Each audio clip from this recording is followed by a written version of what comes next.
Autumn is a fascinating time of year.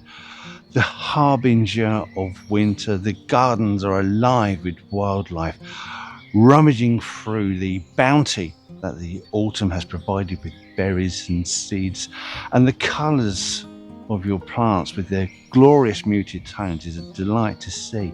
Along with it, you're waking up in the dark, you're going home in the dark, your feet are wet, your hands are freezing cold, you're working in the mud, everything is absolutely awful. I really hate the autumn.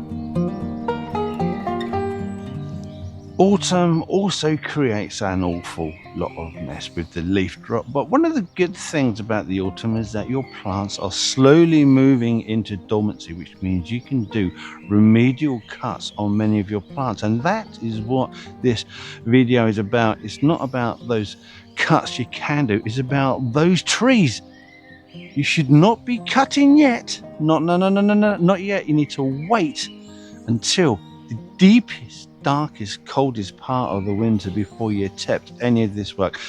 So, which trees should you never not be cutting in the autumn?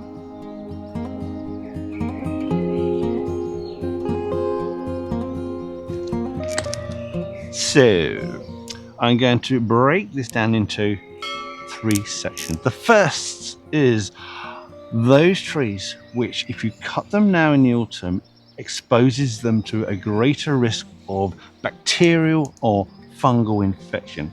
The second group are those trees that bleed sap heavily, and you have to wait until later in the winter before you make those cuts, because these heavy sap weeping plants can seriously impact on their health, and it can really reduce their vigor come the spring. It's not a great thing to do. And the third group, it's only a small group, are those trees where any wood you remove at this time of year will be removing flower bud, which is particularly important for these absolutely stunning ornamental flowering species, cultivars and hybrids.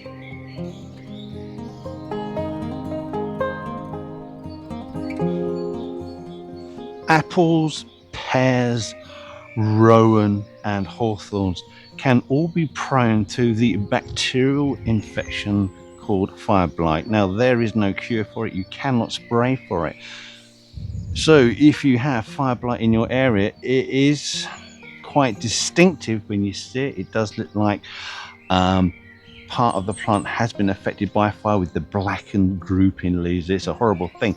So you wouldn't cut these plants now. You'd wait, like many of your trees, to cut the end of the winter, early spring.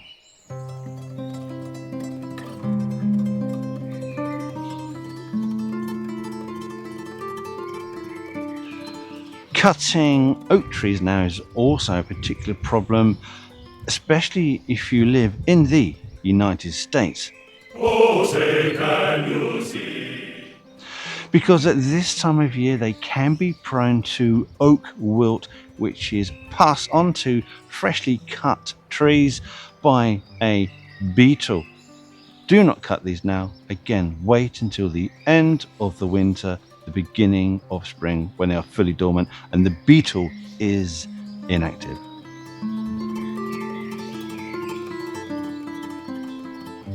The last group are your stone fruit trees. Now, these would include apricots, peaches, cherries, plums, gages. All of these plants, if you cut these at this time of year, they are particularly prone to infection from 2 diseases. The first is silverleaf, which is a fungal infection. And once that is in your plant, again, there is no treatment for it.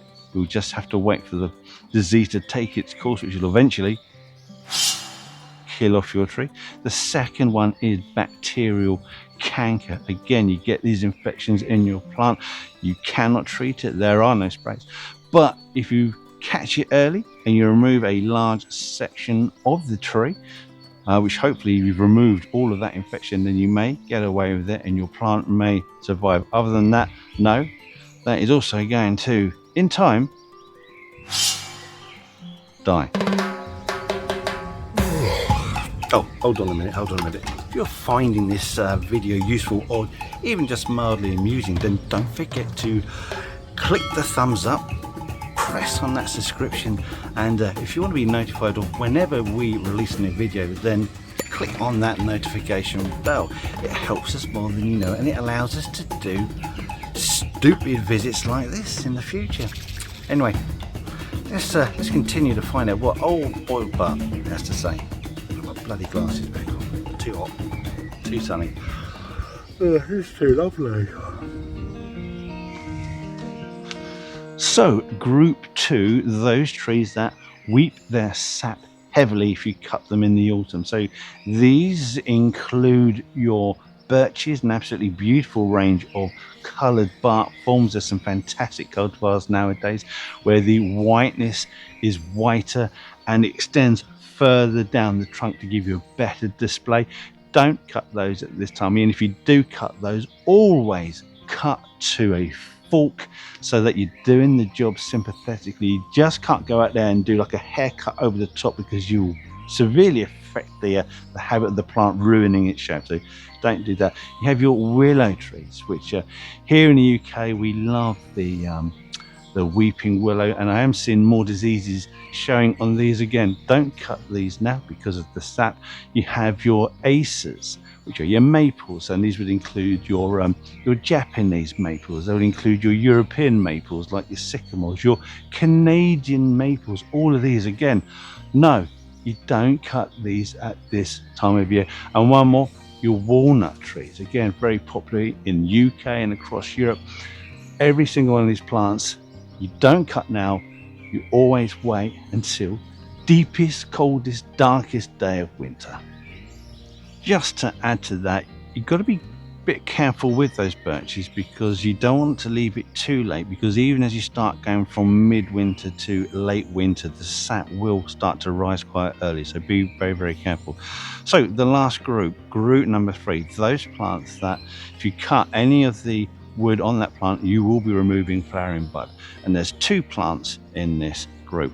Those are your magnolia trees that start to produce the following year's flower bud on the new growth that is produced immediately after the last season's flowering growth. So you can't get away with it. Anything you cut will be removing flowering wood. And the same goes for lilac trees, exactly the same. As soon as they finish flowering in the spring, early summer, and the new growth comes thereafter, on that new growth is where you're going to get the following season's bud. So there you go. Those are my trees you should never cut in the autumn. But if you've got any other trees that you'd like to add, you're more than welcome to do so. Put those in the comments. We would love to hear from you. And many of our viewers do like to read these, so it gets that information out there. Anyway, did you click the like button?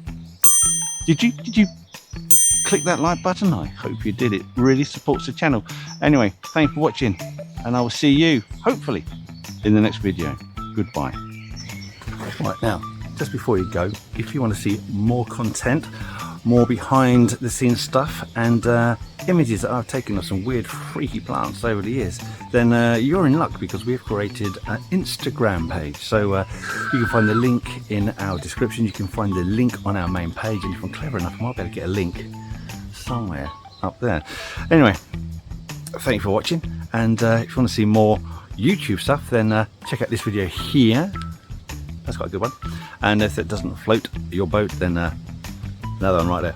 And enjoy these while I've still got the strength, imagination and aptitude to make them. Thank you for watching. Goodbye.